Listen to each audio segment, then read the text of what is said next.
Craft Club, Craft Club. We're all gonna craft at Kevin's Craft Club summer camp. You will craft, and I will craft, and we'll all craft because it's, ooh, it's what it's Craft Club. It's what, Craft Club. It's Craft Club, Craft Club, Craft Club. Shoop, shoop, sheep, shoop. Okay. Now, listen, if you watch the last episodes, you know where we are. We are doing this crystal dinosaur where it was just a little weird dinosaur situation here. And then I took it into the kitchen and I boiled water and I added this crystal packet in. I'm just, if you don't remember from yesterday, I'm just reminding people where we were, okay? So then I took it, right? I took it and I put it in to this little dinosaur into a cup. And then I put boiling water and this weird crystal chemicals. I don't know. I mixed it up, right? I mixed it up. You saw me mix it up good. But I will say I did not know because it was 350 milliliters. I don't know what that is. I don't have a measuring cup. It could have been 5 cups. It could have been 1 cup. I don't know. I put the dinosaur in. Now, it says to leave it for 2 hours. It says to leave it for 2 hours, and I actually left it for 3 because I kept on looking in that cup being like, what is happening? I don't know. I don't know what's happening. I don't know if it works, right? I'm looking in it. I can't tell. I'm like, is anything happening to it? But when you saw when I put in the dinosaur into the chemically cup, it started to fizz. It started to do something. And I'm like, I don't know. But I'm looking in the cup. I'm like, I don't know what is going to happen. I take the cup out 3 hours later. I pour the water, the leftover water, because I'm looking at it going like, I don't know. I pour the leftover water into the toilet because I don't know what chemicals are in it. And then here is what happened. Are you ready? Are you ready to see this crystal dinosaur? It has been advertised as color your own crystal dinosaur. That is how it's advertised. And I'm excited to show you what happened with the hot water, the crystal solution, and the dinosaur in my Halloween pumpkin cup for 3 hours.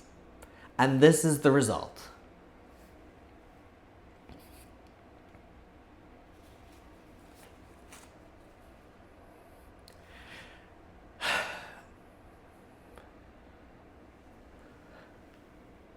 What? Yeah, you thought I was gonna be like it didn't work. It worked. I don't know what that is. I don't know what chemicals these are. It is now covered in these like salt-like rocks. How cool is that? And it sparkles in the sun. It is currently sparkling in the sun. It's super spiky.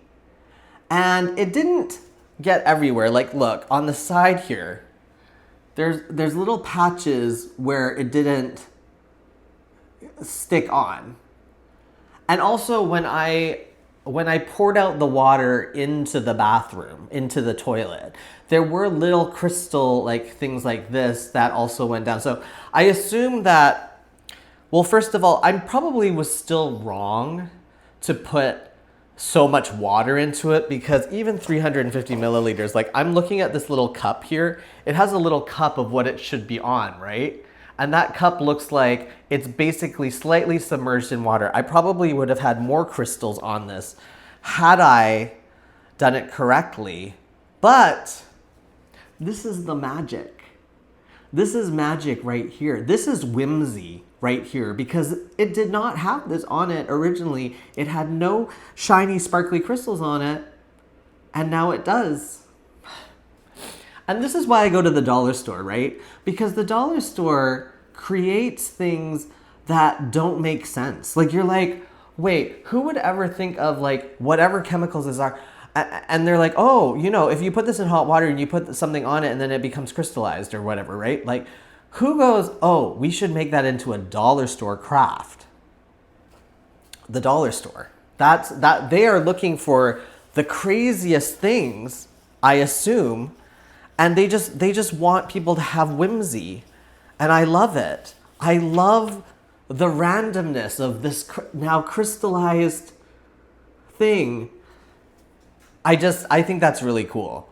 I like when things appear out of nowhere because as a grown up, it's rare to have moments where you're like in awe of things, when you're like, oh wow, and you know it's coming off. You hear it crystal, like whatever this is like rocks or whatever, like salt or whatever is coming off. But some of it's pretty solid on there. But I do think that's really cool, and yeah, it's like the mysteries and wonders of the worlds that probably can be explained by, you know, scientists or, you know, doctors or whatever, to me is like, oh, it's magical. This is the magic and whimsy that we live in. And that's why I go to the dollar store, because you find random things like this. So the next step is to paint this. So let's look, I did look through this kit already, but let's start getting all of this prepared. So, oh yes, this is the one with the random felts in it. Okay, so there's paint. There's red, there's yellow, and there's blue. And I can mix the colors. And in fact, I think they tell you to mix the colors. They don't tell you anything. There was instruction somewhere. There's also a paintbrush in here, which I'm very excited about, because I do have a paintbrush set, but it's like, it's nice that this has its own paintbrush. And then it has a little felt for the eyes and mouth. Like, how whimsical, how magical is this moment? Probably just for me. It's just, I have a lot of like memories of my childhood with like magical, weird things like this. And it reminds me like this is one of my fears with my nephew, right? Because I said like, he looked at this and he was like, oh, it's not cool, Kevin, or whatever, right? And I was like, okay. And we, you know, he's a teenager, we're having these communication things, right? But I also, and I said I had a lot of emotions when I was younger too, and I did similar things to him, so like that he's doing to me. So I'm like trying to be very open about it and trying to be like, okay, I understand you're going through this time in your life or whatever. But when I was his age, I had an aunt, Auntie Marie, and Auntie Marie was a very, like, less cynical than me, but very similar in like trying to create whimsy and trying to just live my own authentic, happy life. She seemed to have figured it out, whereas I am not figuring it out. But she was very whimsical and very fun, and she used to, I remember she babysat me and my brother a lot. She was very formative. She was very important to the formative years of my life, in raising me and creating this like feeding the creativity. Like, she was really that person that was always like, yeah, taking me to the dollar store. We would find the weirdest toys, because the weirdest toys end up there. Where they, like, why do those textures exist? Why does the squishiness exist? And she would take me there, and we would just go up and down the aisles, and we would shop, and we would find these really strange like toys and really strange colorful like materials. And it was something that invigorated me. And that's what I like about the dollar store still, because it reminds me of that time when I believed in more things. Like, I believed in more magic, etc. And then I grew older. And the reason why I think about this a lot was because even though I connected with her a lot, she was somebody that I was mean to.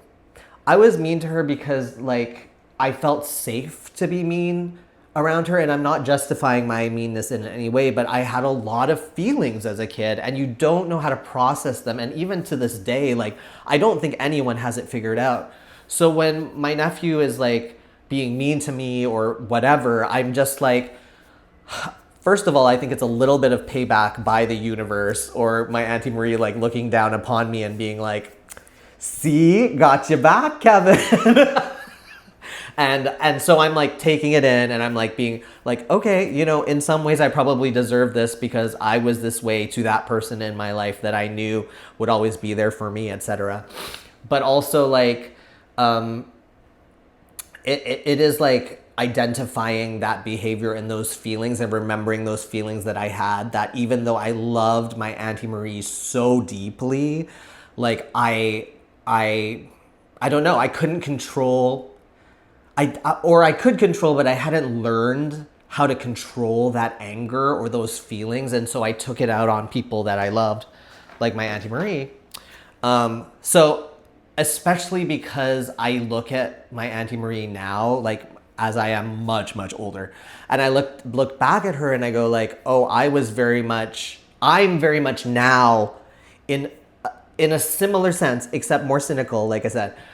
In a similar sense, I'm very, very much living her life, where it was like I am this middle-aged, seeking whimsy, seeking my place in the world, a little bit of an outsider. Like my Auntie Marie was very much an outsider. She was a bigger woman. Like, you know, people looked down upon her. She was Asian. There were all these reasons why people would treat her badly. She somehow was able to be really kind. I don't feel that way. People being mean to me brings out my anger and frustration at the world. But she was able to be that and still have this like whimsy and see the magic in the world, where, you know, I struggle with that. But I think just in the like middle-aged creativity, like I see myself in her and the things that she was seeking and striving for, like peace of mind. Like she bought this piece of island, just a little piece of land on this island where she just wanted to be one with nature. And I'm allergic to most nature, but like I have said in my other videos, I want to live in a lighthouse, honey. Like I want to live away from people. I want peace. I want, you know, my own feeling, like my own like bubble of the world. And I think that was what my Auntie Marie really was seeking for. And she was seeking whimsy and magic and all this joy. And so finding something like this, as ridiculous as my nephew thought it was, it just brings me a lot of joy, and it helps me connect with my Auntie Marie, who is unfortunately no longer with us. But she would find something like this, and she would be like, "Don't you want to try this?" And she would buy it for me, and then I would make these sparkly, fun toys. And you lose that. You get into your like teens, you get into your 20s, and you'll lose that, and life becomes so serious. And now you come around to your midlife, as I currently have what I hope to be my midlife crisis, but middle age in the bigger scheme of things, and I'm just trying to find it again. So that's what it brings me back to, and also trying to find compassion for when my nephew, it's not very cool, Uncle Kevin. What? I said it's not very cool. Okay. If you didn't mumble, I would have heard you. I used to do that too, though. Again, all the things that I used to do. So, okay, the next episode, I am going to paint these, and I think that you just add water, and I'm going to try and find the instructions because I lost it somewhere, because I don't actually know how much water, but I'm assuming not much water.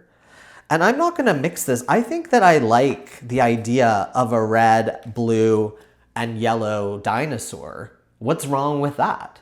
We don't need traditional dinosaurs. What is this color? Oh, this one has a green and yellow stomach. I do like the idea of the yellow stomach, but I think I want a blue dinosaur.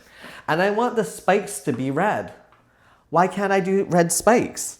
Okay, so that's what I'm going to do. Red spikes, blue body, yellow tummy, eyes and mouth, all in the next episode of Craft club, craft club.